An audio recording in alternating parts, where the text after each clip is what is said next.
Hello, good morning, happy Holy सगळ्यांना. तर सगळ्यांनी मस्त होळी एन्जॉय करा. ओके, का माहिती आहे का, कारण की डे टू डे लाईफमध्ये रोजचा तोच दिवस असतो. तेच स्वयंपाक करायचा आहे, तेच मुलांची तयारी करायची आहे, मुलांचा अभ्यास करायचा आहे.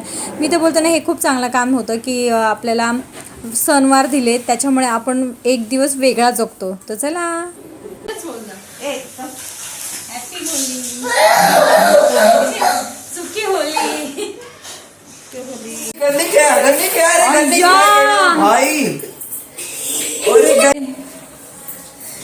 अरे इथे का सोल्जर चालू आहे का?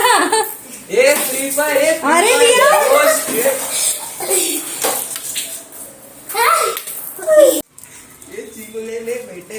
त्याने भरलं का? Happy Holy.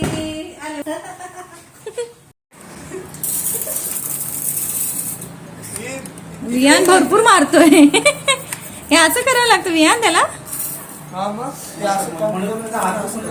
अरे अरे अरे, हे तर कुठाने आहेत. हा, थोडस कर, किती थेंब पडणार आहे. ठीक आहे, मार त्याला, थोडस मार. किती सोपा ओला होणार आहे, ऊन लागतं तेवढं.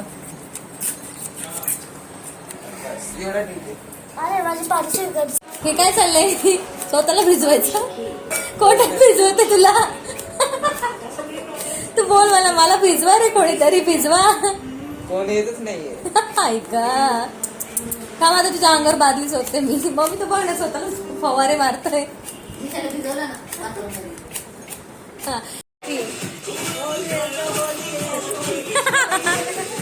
तर आम्ही ना असं घरातच होळी खेळलो. काय माहिती आहे का, दरवेळेस ना, दरवर्षी मी ॲक्च्युली मम्मीच्या बिल्डिंगच्या खाली आम्ही खेळतो होळी. पण ह्यावेळेस तर काय, सगळ्यांनी ग्रहण पाळतायत मम्मीच्या बिल्डिंगमध्ये. तर ॲक्च्युली तर मग आम्ही घरातच सुरू केलं. आणि माझ्या बिल्डिंगच्या खाली ते एकही स्त्री उतरत नाही, एकही बायका उतरत नाही, म्हणून म्हणले चला आपली फॅमिली जिंदाबाद. आणि असं म्हणून मी मस्त आम्ही घरातच मजा केली. थोडं पाणी झालं घरात, पण ठीक आहे, आता काय करणार. मग आता खाली जाऊन पण कोण स्त्रिया नव्हत्या, कोण बायकाच नव्हतं, तर आपण जाऊन एकटं काय करणार. म्हणून मग घरातच मग बोलतो ना, एक लिंक दिली तर मुलं असे धुमाकूळ माजवायला लागले की विचारायची सोय नाही. आणि मग जे न खेळणारे ते पण होळी खेळायला लागले. जसे की फॉर एक्झाम्पल माझे मिस्टर, ते मला तर बोलतो ना, सरप्रायझिंग होतं की त्यांनी एवढे म्हणजे सगळ्यात जोश तर त्यांनाच आला होता. आणि त्यांनी जोश म्हणजे त्यांनी बलून्स वगैरे त्यांनीच फुगवले वगैरे. आणि मला तर खूप सरप्रायझिंग होतं. ठीक आहे, चला, त्यांनी केला एन्जॉय ना, तर आम्हाला खूप बरं वाटतं आमच्याबरोबर. तर कारण की सतत काम करत असतात ते, त्यांना कामाशिवाय काही दुसरं काही सुचत नाही. म्हणून ते मला खूप भारी वाटलं की चला, इथे मी सरप्राईज दिली.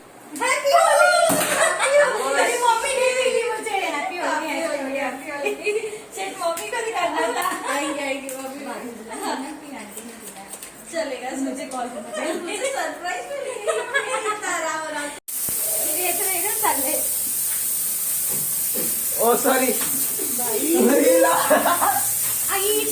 चुकलं यार.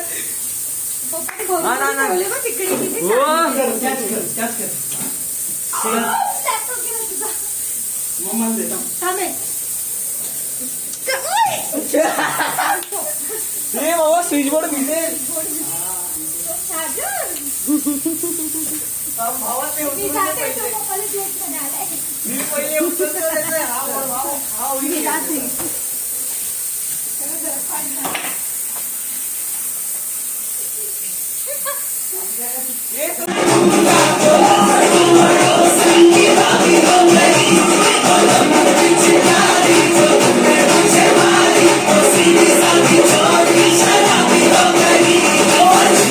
विहान पहिल्यांदाच खाली गेला खेळायला. इथे सगळे लहान मुलं खेळतात आमच्या खाली. मला खूप भीती वाटत होती, त्याला कधीच एकटं सोडलं नाही मी आयुष्यात. आणि आज पहिल्यांदा म्हणून मी वरतून बघतच राहत होते त्याला. तर चला, तर व्हिडिओ आवडला तर नक्की लाईक करा, शेअर करा, सबस्क्राईब करा. अशी आहे माझ्या आयुष्यातली मेमरी जे मी नेहमी गोळा करत असते. So bye.